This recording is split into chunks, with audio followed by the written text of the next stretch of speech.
Just watch Leon Gillis. He had served time for robbery and drug convictions, but had been clean for 8 years and was running a drug rehab program when he made his case to the board in 2011. Rick Scott actually commended him for the progress that he'd made and then said this.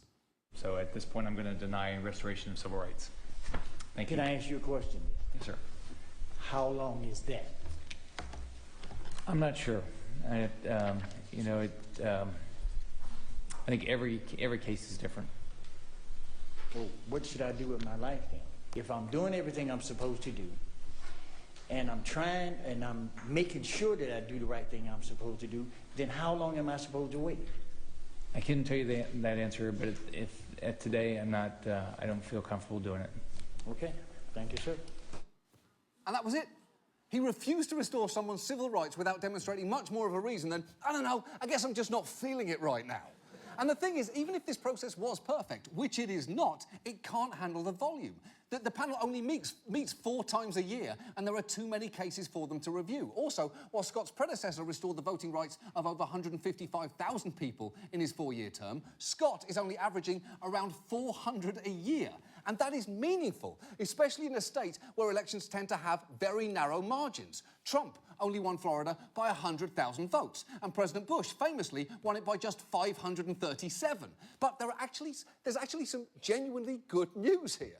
Florida has a chance to fix this, a real chance. There is a constitutional amendment on their ballot this November that would bring Florida in line with many other states. If it passes, people with felony convictions, except in the cases of murder or sex crimes, would get the right to vote after completing their sentence. That could give as many as 1.4 million people the right to vote. But it is by no means a foregone conclusion. The amendment needs a 60% majority to pass. So if it's OK with everybody, I would like to speak directly to the people of Florida for a second. Hi there, Florida. Let's try and get comfortable with each other, shall we? I know that we make fun of you a lot, Florida, because of all the stupid things that happen where you live, and you're probably expecting me to steer away from all that and appeal to your innate goodness and sense of reason, but I'm not going to do that. Instead, I'd like to double down and suggest that it's precisely because of all that glorious stupidity that you should innately appreciate the value of second chances. I mean, come on, Florida. You're Florida. A state that's seen the headlines, Florida restaurant no longer allows Monkey Mondays after animal bit 8-year-old boy.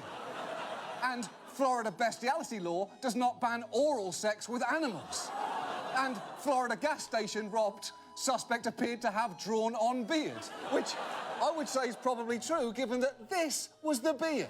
And yes, Floridians, you do make mistakes, but it's also in your nature to help one another recover. As you can tell from the headline, Good Samaritan helps Florida man who accidentally shot himself in the penis. You come through for each other.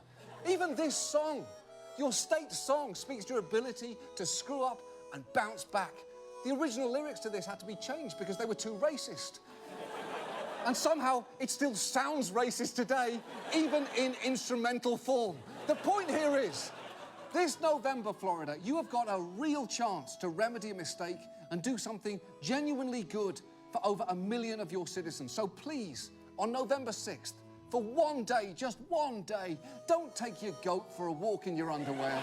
Stay away from any bitey otters, draw a fake beard on yourself, and go cast a vote on behalf of all your fellow Floridians who are unable to. Please do it. Cheers, Florida. Cheers. And now, this. And now, it's that time of year again. Is the unofficial start of fall at Starbucks with the return